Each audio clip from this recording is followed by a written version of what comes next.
Mon Seigneur et mon Dieu, je crois de tout mon cœur que tu es ici, que tu me vois, que tu m'entends. Je t'adore avec profonde révérence. Je te demande le pardon de mes péchés et la grâce de faire avec profit ce moment de prière. Marie, ma Mère Immaculée, Saint Joseph et mon ange gardien, intercédez pour moi. Ils sont vraiment faits l'un pour l'autre. C'est ce que nous disons quand nous voyons un couple qui rayonne la joie, le bonheur, la complicité, malgré les années qui passent.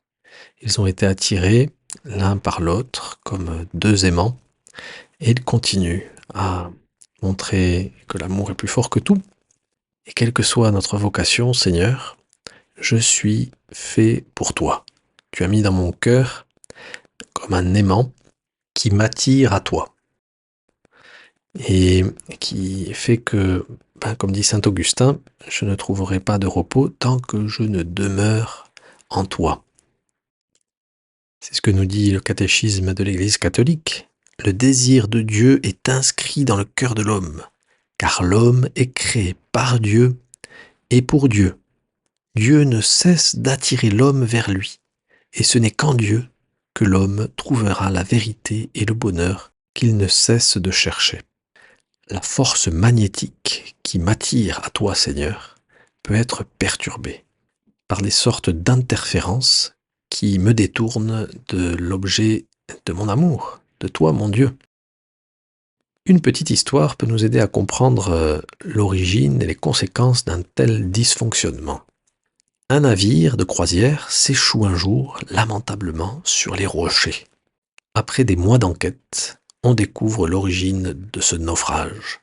Sous le cockpit, d'où le capitaine dirigeait son bateau, se trouvait un homme qui, dans la chambre qui se trouvait juste pile sous le cockpit, accumulait un trafic de métaux dont certains étaient magnétiques, comme le cuivre ou le nickel.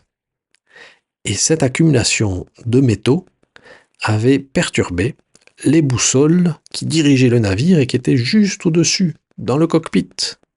Et donc, à cause de l'accumulation de tout ce trésor, les aiguilles aimantées des boussoles s'étaient déréglées et avaient mené le navire dans les rochers.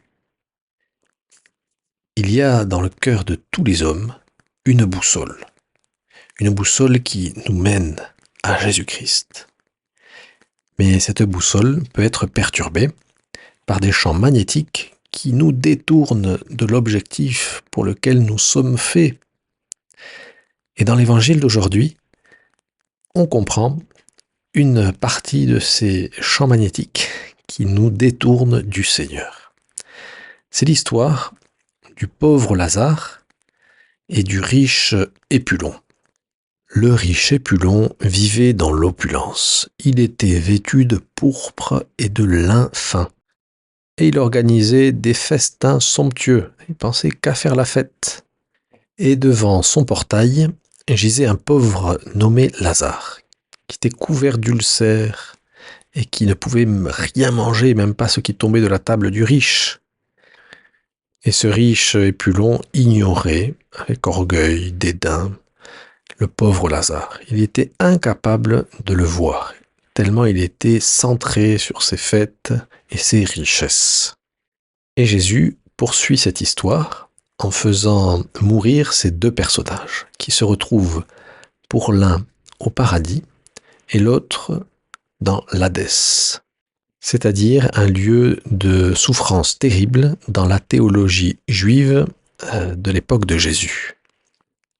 Alors le riche se plaint à Abraham, et Abraham lui répond qu'il ne peut rien faire pour lui, que c'est trop tard, qu'il avait toute son existence sur terre pour faire le bien et pour mériter le paradis.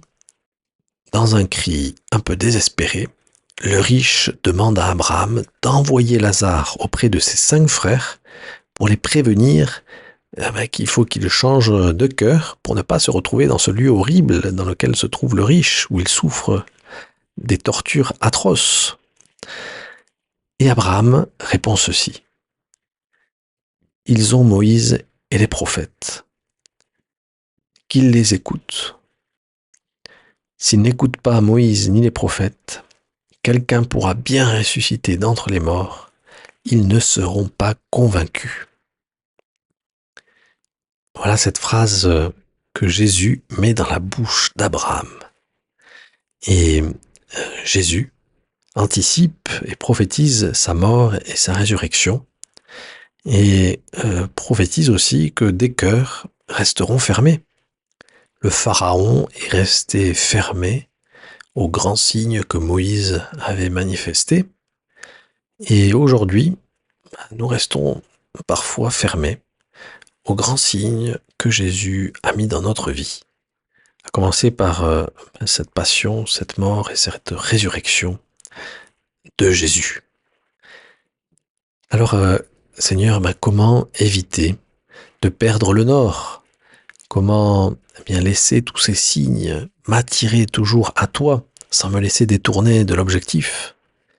Bien, la vie du riche Épulon est un contre-exemple et peut être un enseignement pour nous. Pourquoi le riche Épulon est passé à côté de sa vie? Parce qu'il était centré sur ses richesses. Parce que ses festins somptueux, ses vêtements extraordinaires, son train de vie, son opulence, lui ont petit à petit fermé le cœur aux signes que le Seigneur lui envoyait et l'ont détourné de la direction juste. Il était incapable de voir Lazare qui gisait là devant son portail. Et ce Lazare, ce pauvre Lazare, est une image de Jésus. Il est couché, couvert de plaies, devant la porte de l'homme riche, exactement comme Jésus, qui a souffert sa passion, qui a été couvert de plaies, qui a été renversé, qui est tombé 3 fois, au pied du portail de l'enceinte de Jérusalem. Il a souffert sa passion en dehors de l'enceinte de la ville, nous dit saint Paul dans sa lettre aux Hébreux. Comme Lazare était en dehors du cœur et de la maison de ce riche Épulon. Comme Lazare, Jésus personnifie et incarne ce verset du psaume 21. « Et moi, je suis un ver, pas un homme, raillé par les gens, rejeté par le peuple. » Lazare est le personnage d'une histoire fictive, une histoire inventée par Jésus, une parabole. Et Jésus, en nous racontant l'histoire de ce Lazare, veut nous faire comprendre que lui, c'est le véritable Lazare. C'est un signe que le Seigneur nous a envoyé sur terre pour que nous retrouvions notre nord, pour que nous revenions vers la bonne direction. Ce signe, il est puissant, il est magnifique. C'est le Dieu incarné qui s'est offert pour nous, qui a donné sa vie par amour pour nous et qui est mort sur la croix, qui est ressuscité et qui a vaincu la mort.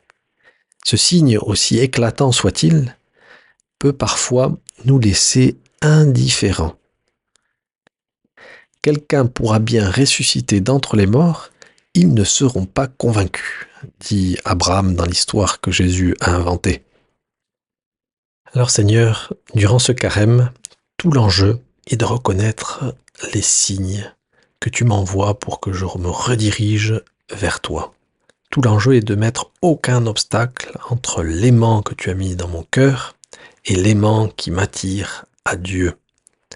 Tout l'enjeu, Seigneur, c'est de réparer cette boussole qui est dans mon cœur, qui normalement m'attire vers le nord, mais qui a été un peu déréglée à cause de l'accumulation des richesses, de la dureté de cœur, à cause de mon manque d'abandon, de mes attachements désordonnés. C'est d'ailleurs la première chose à faire quand nous voulons régler une boussole. Il faut l'éloigner à tout prix de tous les appareils, tous les métaux qui dérèglent et qui interfèrent avec cette boussole et qui font que l'aiguille part dans tous les sens. Et c'est le pourquoi des efforts que nous faisons dans ce carême. Il nous aide à éloigner tout ce qui fait interférence, à éloigner tous nos attachements désordonnés, à éloigner tout ce qui nous empêche d'être compatissants, tout ce qui nous empêche d'aimer le Seigneur est notre prochain. Et la deuxième étape indispensable pour réparer cette boussole, c'est de remagnétiser la boussole. Donc on met un métal magnétisé, mais qu'on contrôle, et on fixe l'aiguille dans la bonne direction. Et alors, par cette remagnétisation, la boussole est réparée et remontre le nord. Et Seigneur, cette remagnétisation aura lieu par une union plus intense, plus forte avec toi, avec Jésus. C'est Jésus qui permet à notre cœur de ne pas se détourner de Dieu, de garder la bonne direction. Et par une vie de prière plus intense, la prière étant une œuvre de conversion, comme nous dit le Carême, par cette vie de prière plus intense, je récupérerai le nord et je ferai un azimut, un aller simple vers le ciel. Je te remercie, mon Dieu, des bonnes résolutions, des actes d'amour et des inspirations que tu m'as communiquées dans cette méditation. Je te demande de m'aider à les mettre en pratique. Marie, ma Mère Immaculée, Saint Joseph, mon Père et Seigneur, mon ange gardien, intercédez pour moi.